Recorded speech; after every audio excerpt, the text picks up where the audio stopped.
हम देखिले रोजे केहू और के, हम देखिले रोजे इहे गौर से, राउर चक्कर चलाता केहू और से। रोज करते हैं क्या सब मुझे है पता, रोज करते हैं क्या सब मुझे है पता। आप ही बोलिए क्या ये बात सही है।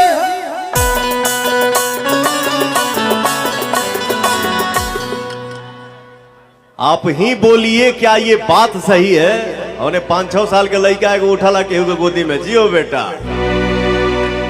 वाह, लव यू, जीते रहो, मस्त रहो। तुमसा कोई प्यारा कोई मासूम नहीं है, तुम जान हो मेरी तुझे मालूम नहीं है। तुमसा कोई प्यारा कोई मासूम नहीं है, तुम जान हो मेरी तुझे मालूम नहीं है। हेलो, गाते समय इतना साउंड सादा क्यों हो जा रहा है वो रिदम पे। हम देखिले रोजे ही है गौर से, देखिले रोजे ही हो गौर से, राउर चौपर चलाता केहू और से, राउर चौपर चलाता केहू और से। रोज करते हैं क्या सब मुझे है पता। आप ही बोलिए क्या ये बात सही है।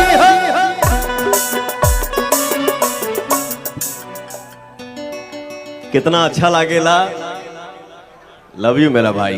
कितना अच्छा लागता आज पूना के माटी पर आके कि पवनवा अपन लोक गीत गा रहल बा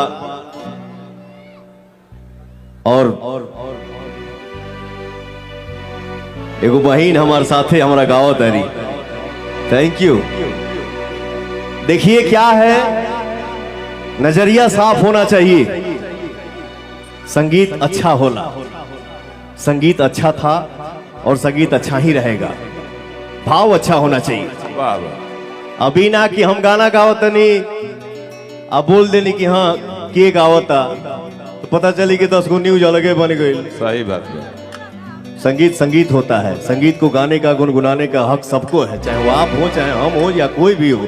तुमसा कोई प्यारा कोई मासूम नहीं है, तुमसा कोई प्यारा कोई मासूम है। वो ताली हो जाओ।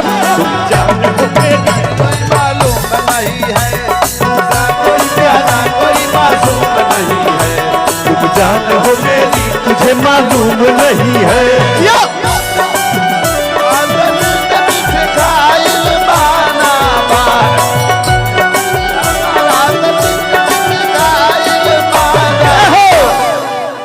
बहुत पहले हमारे वो गाना भैया चाचा के साथे साथे गांव के मेहरारू हिट करौले रही सर। हाय बेटा क्या हो। गाने का बोल था कि यह घड़ी हमारा तो तित मिठ खाइल मानवा, यह घड़ी हमारा तो तित मिठ खाइल मानवा।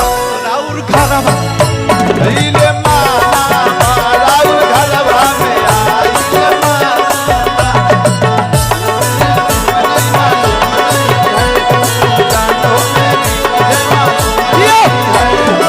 एह घड़ी हमारा ततित मिठ खाइल मानवा, एह घड़ी हमारा ततित मिठ खाइल मानवा। राउर घरवा